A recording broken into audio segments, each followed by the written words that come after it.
Bienvenue sur les webinaires de Nous Femmes. Nous allons faire une série de vidéos sur le mouvement transactiviste et dans cette première capsule, nous allons tenter de définir la cause de ce mouvement, c'est-à-dire quelles sont les minorités ou les groupes que ce mouvement prétend défendre.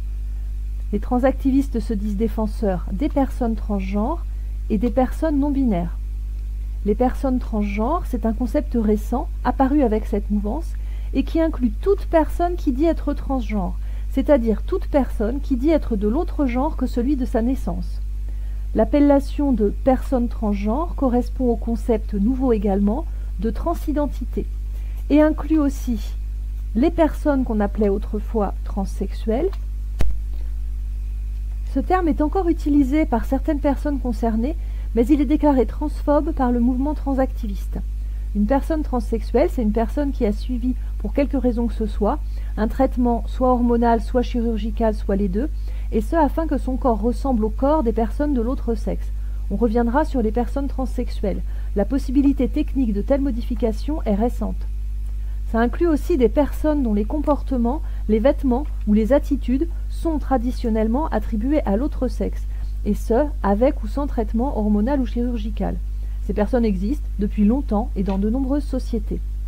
Ça inclut également des personnes qui se sentent de l'autre sexe, sans toutefois en adopter ni les attitudes, ni les vêtements, ni les comportements, et sans pratiquer ni chirurgie, ni traitement hormonal. On a donc affaire, et c'est apparu avec cette mouvance, à des personnes qui ont l'apparence et les comportements de leur sexe de naissance, mais qui se revendiquent de l'autre sexe. Ce mouvement défend aussi les personnes dites non-binaires. Il s'agit ici aussi d'un concept nouveau et propre à la mouvance transactiviste. Il s'agit de toute personne qui dit être non-binaire, c'est-à-dire qui ne se reconnaît ni dans un genre ni dans l'autre et qui veut être reconnue en tant qu'appartenant à une sorte de troisième genre, les non-binaires. Certaines personnes sont incluses malgré elles dans le terme de transgenre. Elles peuvent s'y reconnaître, mais pas forcément. Il s'agit souvent et historiquement de personnes homosexuelles. Parmi elles, on retrouve les drag queens, les personnes travesties.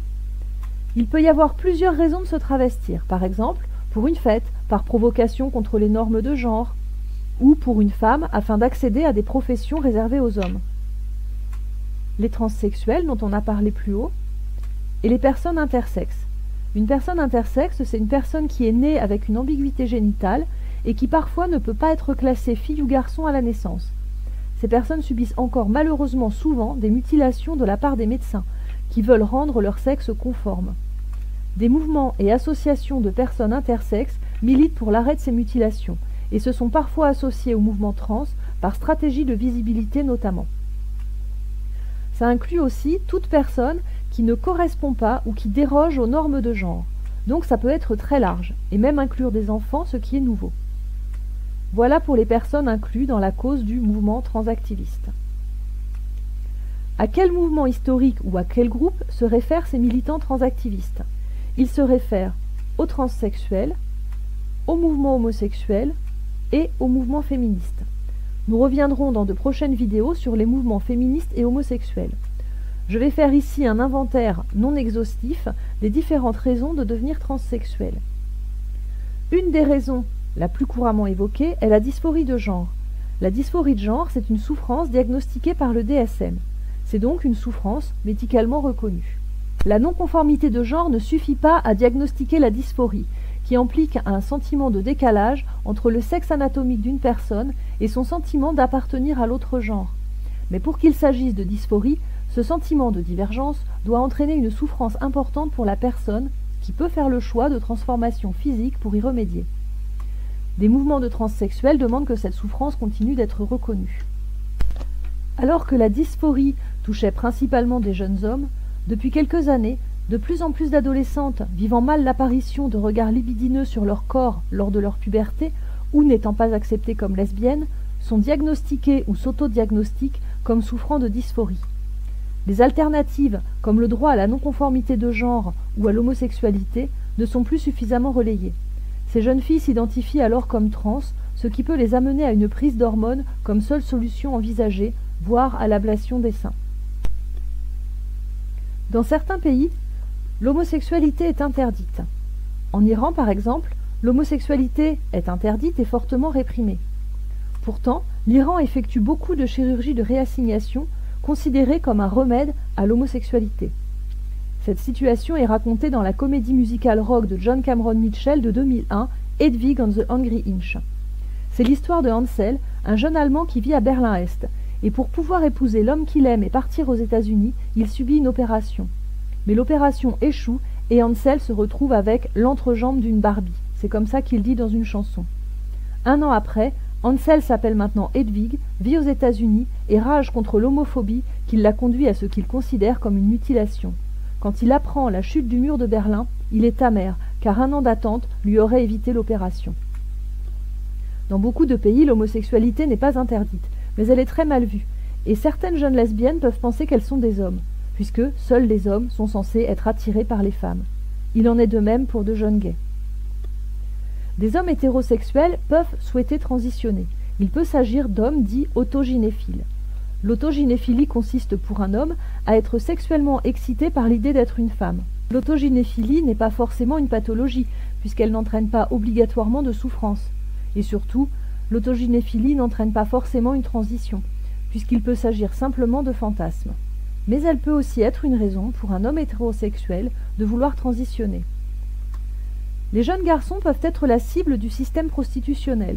Ils sont recherchés par certains clients, mais arrivés à l'âge adulte, ils ne les intéressent plus. Certains, n'ayant pas de situation professionnelle, sont poussés à effectuer des modifications corporelles afin de continuer à satisfaire la clientèle et d'être toujours marchandisables. Il peut y avoir d'autres raisons, comme par exemple une volonté d'expérimenter sur son propre corps et sur sa place dans la société. Pour exemple, Paul B. Preciado, écrivain, autrefois Béatrice Preciado, parle d'expériences d'intoxication volontaire à la testostérone, et il en analyse philosophiquement les effets. Toutes ces raisons ne sont bien sûr pas exhaustives. Le mouvement transactiviste se pose comme porte-parole et défenseur de toutes les personnes qu'il nomme personnes trans. Mais on l'a vu, la notion de transidentité regroupe un panel très large de personnes dont les réalités sont parfois très éloignées les unes des autres. Les raisons de leur transition sont aussi très diverses. Il peut s'agir d'une réponse à une souffrance, d'un choix délibéré, d'un choix forcé pour répondre à une exigence sociale ou économique. Les personnes regroupées sous le terme de transidentité ne s'y reconnaissent pas forcément. Mais elles peuvent malgré tout avoir en commun de subir ou d'avoir subi des violences à cause de leur non-conformité aux normes de genre. Cette non-conformité, ou leur homosexualité, peut les avoir amenées à la transition.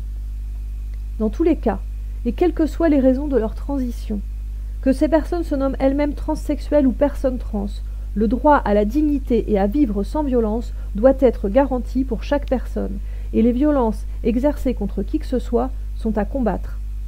Dans de prochaines capsules, nous verrons comment le mouvement transactiviste s'est autoproclamé défenseur de toutes les personnes qu'il appelle personnes trans, qu'elles s'y reconnaissent ou non.